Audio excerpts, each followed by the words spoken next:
नमस्कार, जय डुगर, जय मां बोली। तुस दिखा करदे हो गुलिस्तान डोगरी खबरें की ते आऊं तुंदे कन्नै प्रियंका चौधरी। ते इक बारी परतियै मैं ते मेरे सहयोगी शमी दमीर होर हाजिर न लेइयै ऑपरेशन डोगरी शब्दें दा।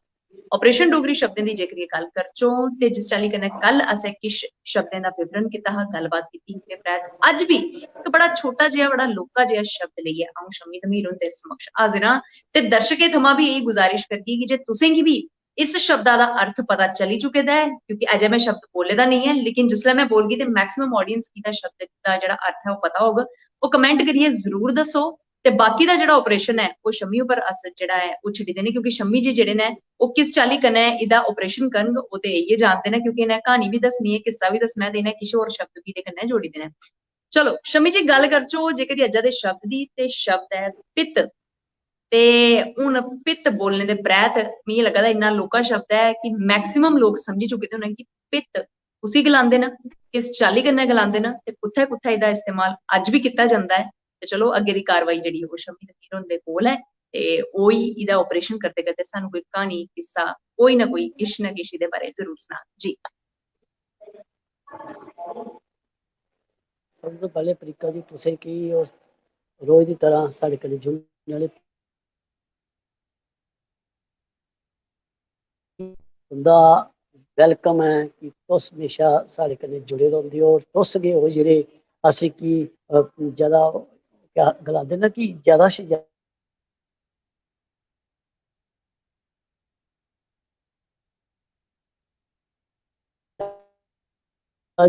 नेटवर्किंग च कोई किश प्रॉब्लम आवा दी है, मेरे कोल प्रॉब्लम है ते जां प्रियंका हुंदे कोल बिल्कुल कश कोई बिल्कुल शम्मी जी। प्रॉब्लम है सही है।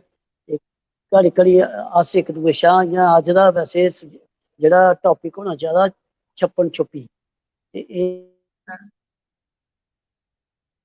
चलो इ'नें भित्त दित्ता है ते अस भित्त उप्पर गै गल्ल करनी है कि जे नेटवर्किंग दी वजह कन्नै बड़ी गै प्रॉब्लम शम्मी हुंदे कन्नै साढ़ा जेह्ड़ा संपर्क है इस बेल्ले टुटी चुके दा है, क्योंकि तकनीकी खराबी जेह्ड़ी ओह् फिलहाल इस वक्त सानू दिक्खने गी थ्होआ करदी है। ते कोई निं, पित्त शब्द गला करदे हे ते पित्त उप्पर गल्लबात होआ करदी ही ते पित्त होई गेआ घरै दा दरवाजा।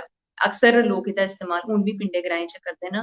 घरै दे दरवाजे कन्नै एह्दा जेह्ड़ा इक सांझा ऐ ओह् कीता जंदा ते पराने लोक ही जेह्ड़े ओह् इ'यो गलांदे भला जावै फलानेआ पित्त बंद करी आ। ते अज्ज भी बड़े सारे ग्राएं च दरवाजें गी भित्त गै गलाया जंदा है।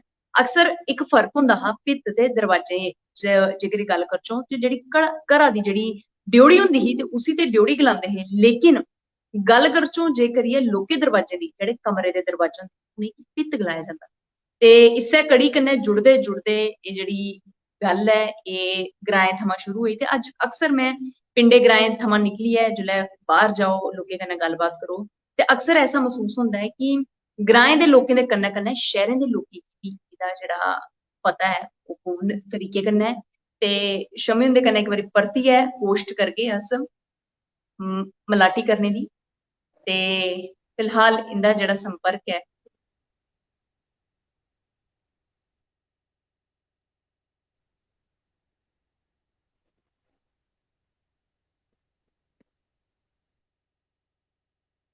इस तकनीकी खराबी दी वजह कन्नै साढ़ा संपर्क नेईं होई पा करदा उं'दे कन्नै ते तुसें सारें कोला क्षमा चाह्ङ।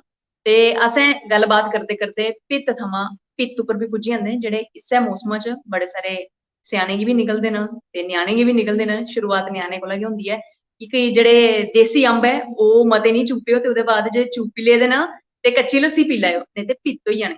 ते अक्सर ऐसे पित्त इक तुस गलाई लैओ शारीरिक इक दोश है, शारीरिक इक एलर्जी गलाई लो जां फ्ही गल्ल करो शारीरिक तौर पर थुआढ़ी त्वचा पर किश छोटे छोटे सिम्पटम्स होंदे न जेह्ड़े दर्शा करदे न इस्सै मौसम च होंदे न, क्योंकि केईं बच्चे जेह्ड़े बरखा च न्हाने दे शौकीन होंदे न जां फ्ही केईं गर्म चीजां खाई लैंदे न ते ओह्दे परैंत गै उ'नेंगी पित्त ऐ जेह्ड़ा ओह् निकली आंदा ऐ। ते फिलहाल असें बी कोश्ट कीती कि शम्मी हुंदे कन्नै बी संपर्क करचै, क्योंकि क्हानी किस्से ते उं'दे कोल होंदे न। फिलहाल मिगी तुस इजाजत देओ, कल परतियै कोई होर नमां शब्द लेइयै हाजिर होई जाह्गी। फिलहाल बने दे रवो गुलिस्तान डोगरी खबरें कन्नै। जय डुग्गर, जय मां बोली।